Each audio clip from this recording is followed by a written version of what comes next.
Hello दोस्तों, आप सभी का स्वागत है एसएससी एग्ज़ाम एकेडमी में। तो दोस्तों, आज मैं आपके लिए लेके आई हूँ 30 क्वेश्चंस, जो कि मैंने सारे क्वेश्चन सिलेक्टेड लिए हैं। आपके हर एग्ज़ाम में वो इम्पोर्टेंट रहने वाले हैं और जो आपको पता होने ज़रूरी है।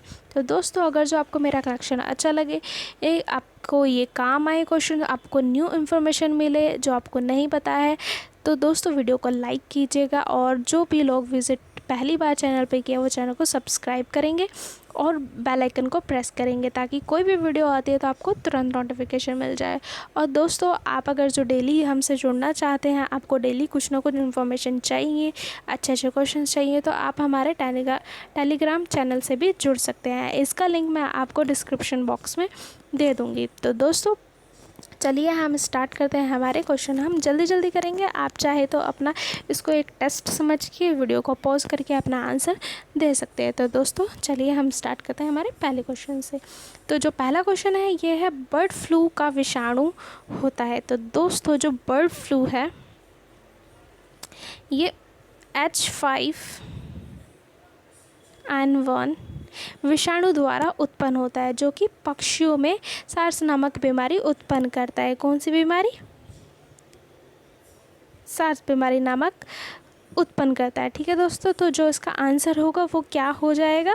इसका आंसर बी सही हो जाएगा। तो नेक्स्ट क्वेश्चन है हमारा, वसा में घुलनशील विटामिन है। तो दोस्तों, जो वसा में घुलनशील विटामिन होते हैं वो कौन कौन से होते हैं? वो होते हैं ए, डी, ई और के। ये क्या होता है? हमारे वसा में घुलनशील विटामिन होते हैं। तो दोस्तों, जो ये हमारा क्वेश्चन है इसका सही आंसर क्या हो जाएगा? आंसर बी करेक्ट हो जाएगा, यानी कि विटामिन ई वसा में घुलनशील विटामिन है। ठीक है दोस्तों, नेक्स्ट क्वेश्चन पे चलते हैं। पीयूष ग्रंथि कितने भाग में विभाजित होती है? तो दोस्तों, जो पीयूष ग्रंथि है वो 3 भाग में विभाजित होती है। तो ये 3 भाग कौन कौन से होते हैं? पहला होता है अग्रभाग,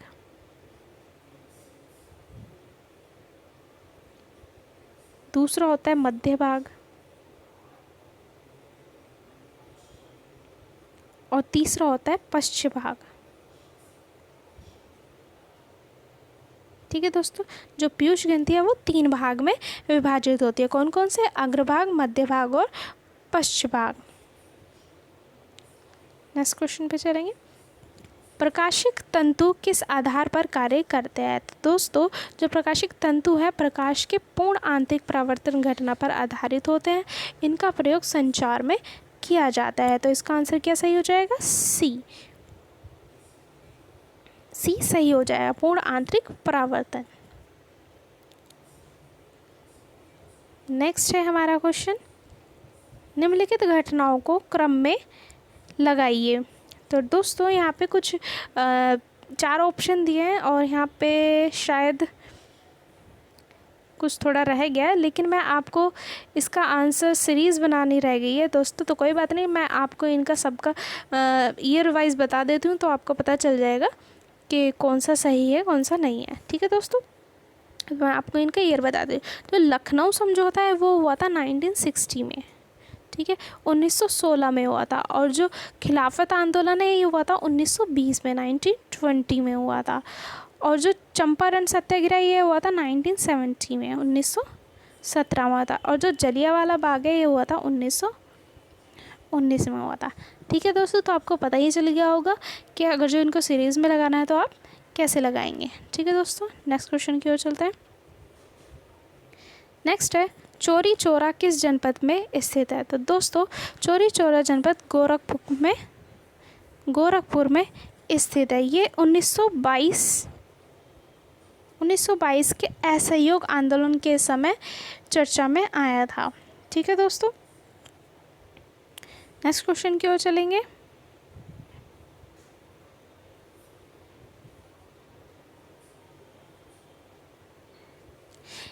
इसमें से किस वायसराय का कार्यकाल अधिक समय का था? तो दोस्तों, इनमें से जो सबसे पहले था, सबसे ज़्यादा समय काल रहा है वो रहा है लॉर्ड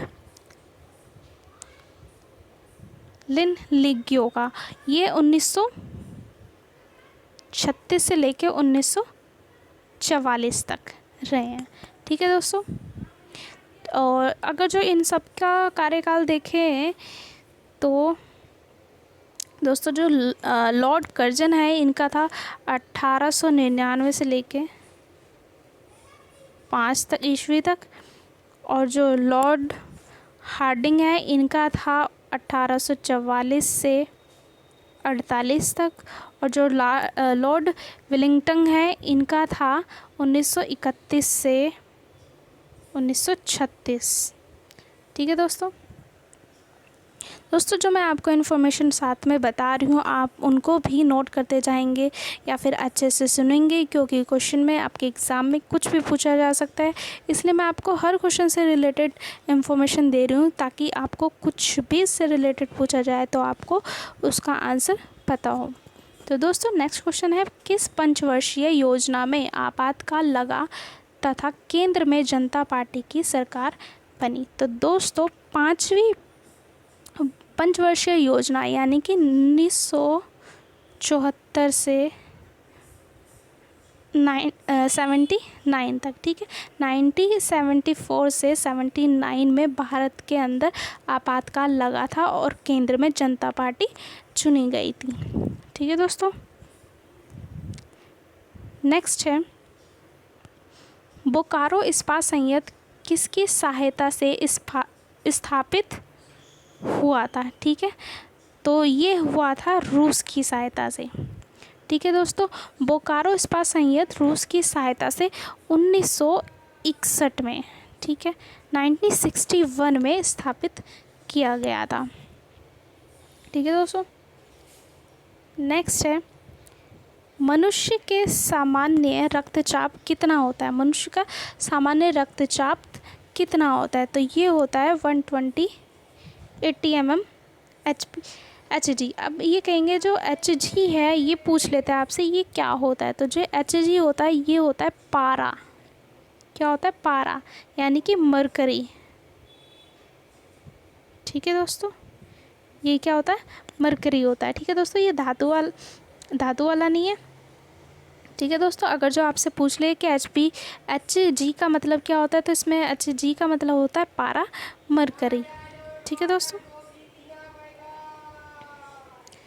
नेक्स्ट है, मनुष्य की आँख का सबसे भारी भाग क्या कहलाता है? तो जो मनुष्य की आँख का भारी आँख होता है वो क्या कहलाता है? स्क्लेरा कहलाता है। यानी कि देखिए ये आँख है तो इसका जो ये भारी हिस्सा है ये वाला, ये स्क्लेरा कहलाता है। ठीक है दोस्तों,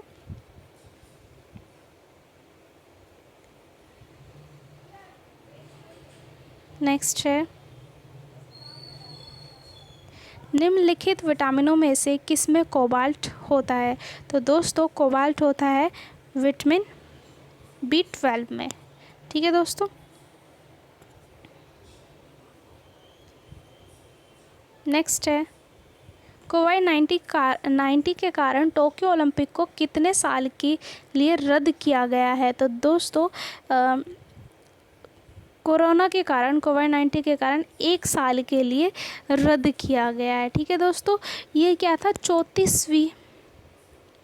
34वीं ओलंपिक का आयोजन 1920 में जापान की राजधानी टोक्यो में होना था, पर अब क्या हुआ, ये 2021 में ये होगा अब। ठीक है, और कहाँ होगा?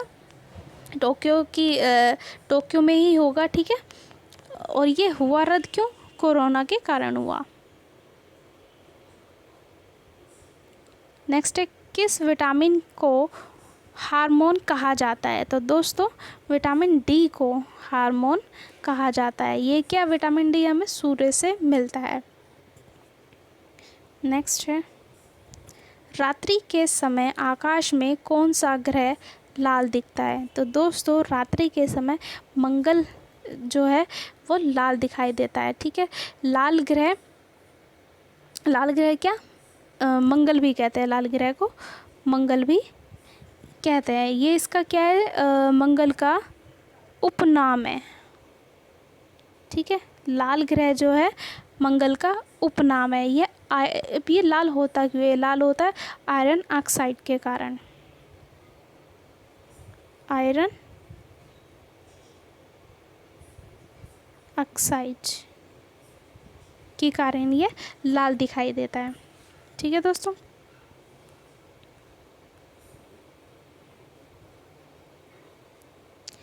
नेक्स्ट है, हाल ही में आयुष्मान भारत जन आरोग्य योजना के तहत अब तक कितने करोड़ ई कार्ड जारी किए गए हैं? तो दोस्तों अभी तक 12.5 यानी कि 12.5 करोड़ जारी किए गए हैं ई कार्ड। ठीक है दोस्तों, ये जो आयुष्मान भारत आरोग्य जन योजना है, ये प्रधानमंत्री नरेंद्र मोदी जी ने इसकी शुरुआत की है 23 सितंबर 2018 से। ठीक है, इसकी शुरुआत हुई है और इसके तहत हर गरीब परिवार को हेल्थ केयर किया जाएगा। ठीक है दोस्तों, हेल्थ कवर किया जाएगा। और अभी तक कितने कार्ड बन गए हैं? अभी तक 12.5 करोड़ ई कार्ड जारी हो चुके हैं। नेक्स्ट है, हाल ही में मुकेश कुमार मीणा को किस राज्य का डीजीपी नियुक्त किया गया है? तो दोस्तों अभी गोवा, ठीक है, गोवा का नियुक्त किया गया है। ये डीजीपी क्या है? ये डीजीपी है डायरेक्टर जनरल ऑफ पुलिस। ठीक है दोस्तों, इसका मतलब क्या है? Director general of police. Next है, हाल ही में जारी रिपोर्ट के अनुसार स्विस बैंकों में जमा पैसों के मामले में कौन शीर्ष पर है? तो दोस्तों ये टॉप पर है, शीर्ष पर है ब्रिटेन। ठीक है दोस्तों, और अमेरिका क्या है? सेकंड नंबर पर है। ठीक है, और वेस्ट इंडीज है थर्ड नंबर पर। फर्स्ट नंबर पर ब्रिटेन है, सेकंड नंबर पर अमेरिका और वेस्ट इंडीज क्या है? थर्ड नंबर पे। अब दोस्तों बात करेंगे हमारे भारत की। जो हमारा देश है भारत, ये कौन से नंबर पर है? 77 नंबर पर है। और पाकिस्तान 99 नंबर पे है। ठीक है, और बांग्लादेश 85 पे है। और जो श्रीलंका है 148 नंबर पे है। ठीक है दोस्तों, तो हमें कुछ ना याद करें तो हमें ये तीन, फर्स्ट सेकंड थर्ड और जो हमारा इंडिया है उसकी रैंक हम याद रखेंगे।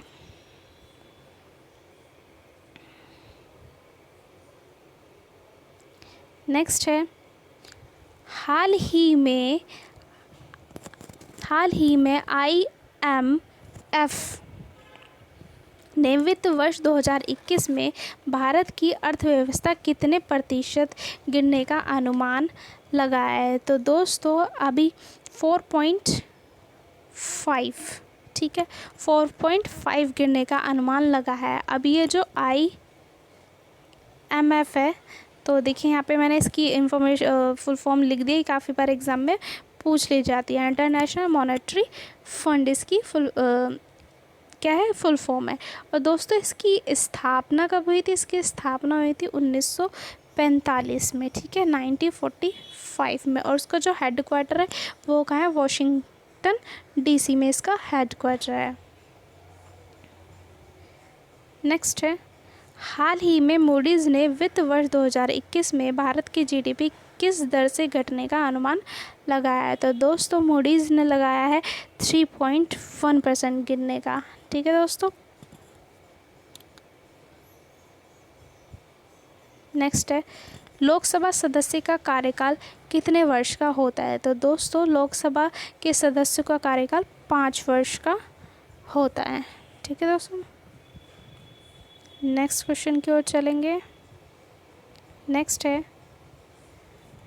राष्ट्रपति संसद के किस सदन का सदस्य होता है? तो दोस्तों जो राष्ट्रपति होता है वो किसी भी सदन का सदस्य नहीं होता है। ठीक है दोस्तों, जो देश का संवैधानिक प्रधान किसको कहते हैं? अगर जो ये क्वेश्चन आ जाए कि देश का संवैधानिक प्रधान कौन है, तो इसका आंसर क्या होगा? राष्ट्रपति होगा। राष्ट्रपति क्या है? देश का संवैधानिक प्रधान होता है और इसको प्रथम नागरिक भी कहा जाता है। ठीक है दोस्तों, जो हमारा देश का संवैधानिक प्रधान और प्रथम नागरिक कौन होता है? राष्ट्रपति होता है। और इसका कार्यकाल अगर जो पूछ लिया जाए तो 5 वर्ष का कार्यकाल होता है। ठीक है दोस्तों, नेक्स्ट है, मछली के यकृत में यानी कि लीवर कौन सा विटामिन प्रचुर मात्रा में पाया जाता है? तो दोस्तों ए और डी यानी कि दोनों, उपयुक्त दोनों इसका आंसर होगा। मछली के यकृत में विटामिन ए और विटामिन डी दोनों पाए जाते हैं। ठीक है दोस्तों, और यकृत मीन्स क्या होता है? लीवर। नेक्स्ट है, किसी तारे का विभिन्न रंग क्या दर्शाता है? तो दोस्तों किसी भी तारे का विभिन्न रंग क्या दर्शाता है? तापमान, क्योंकि हर तारे का रंग अलग अलग होता है, क्योंकि तारे का जो रंग होता है वो किस पर निर्भर करता है? तापमान पर निर्भर करता है। जैसे जिसका तापमान होगा वो उस रंग का होगा। ठीक है दोस्तों, इनका रंग तापमान पर ही निर्भर करता है। तो विभिन्न रंग क्या दर्शाता है? तापमान दर्शाता है।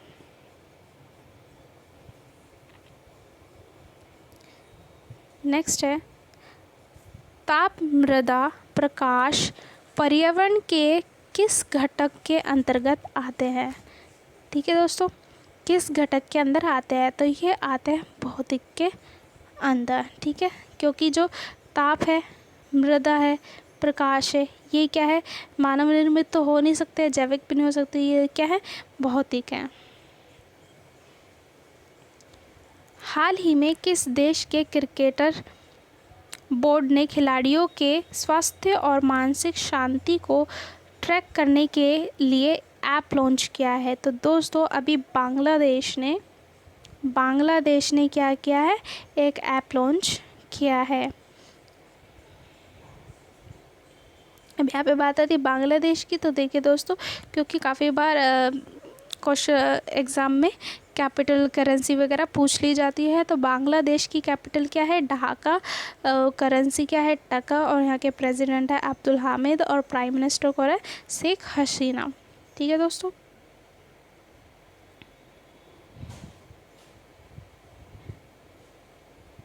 नेक्स्ट है, कोरोना वायरस को महामारी घोषित करने वाला पहला राज्य कौन बना है? तो दोस्तों पहला राज्य बना है हरियाणा। ठीक है दोस्तों, सबसे पहले हरियाणा में घोषित किया गया और अब पूरे विश्व में इसे महामारी घोषित किया गया है। ठीक है दोस्तों, अब यहाँ पे अगर जो हम बात करें हरियाणा की कैपिटल की, तो हरियाणा की कैपिटल क्या है? चंडीगढ़ है। ठीक है दोस्तों, हरियाणा की कैपिटल क्या है? चंडीगढ़ है। और इसके चीफ मिनिस्टर कौन है? मनोहर लाल खट्टर है। और गवर्नर कौन है? सत्यदेव नारायण आर्य। नेक्स्ट है, किस देश को एशिया के मरीज के नाम से भी जाना जाता है? तो दोस्तों इसको जाना जाता है चीन को। ठीक है दोस्तों, चीन देश को एशिया के मरीज के नाम से भी जाना जाता है। नेक्स्ट क्वेश्चन है हमारा, इंडिया नामक पुस्तक के लेखक कौन है? तो दोस्तों इंडिया नामक पुस्तक के लेखक हैं मैक्सथनीज। जो ये मैक्सथनीज हैं ये चंद्रगुप्त मौर्य के दरबार में आए थे। इसमें हमें मौर्यकालीन समाज एवं प्रशासनिक, वहाँ उस टाइम का जो प्रशासनिक था उसके बारे में जानकारी मिलती है। ठीक है दोस्तों, ये किसके काल में आए थे? ये पूछ लेते मैक्सथनीज किसके दरबार में आए? तो किसके दरबार में आए थे? चंद्रगुप्त के दरबार में आए थे। ये भी आपका एक क्वेश्चन बनता है। तो हमारा जो वीडियो का आज लास्ट क्वेश्चन है वो ये है, मौर्य साम्राज्य में प्रचलित मुद्रा का नाम क्या था? तो दोस्तों मौर्य साम्राज्य में जो प्रचलित मुद्रा थी उसका नाम था पर्ण। ठीक है दोस्तों, तो दोस्तों आज की हमारी सीरीज़ यहीं पे समाप्त होती है। और दोस्तों अगर जो आपको ये क्वेश्चंस अच्छे लगे तो वीडियो को लाइक कीजिएगा और चैनल को सब्सक्राइब कीजिएगा और अपने दोस्तों के साथ इस वीडियो को शेयर कीजिएगा। तो दोस्तों ऐसे ही बने रहिए हमारे साथ। तो हम मिलते हैं हमारी नेक्स्ट वीडियो में। Take care, bye bye.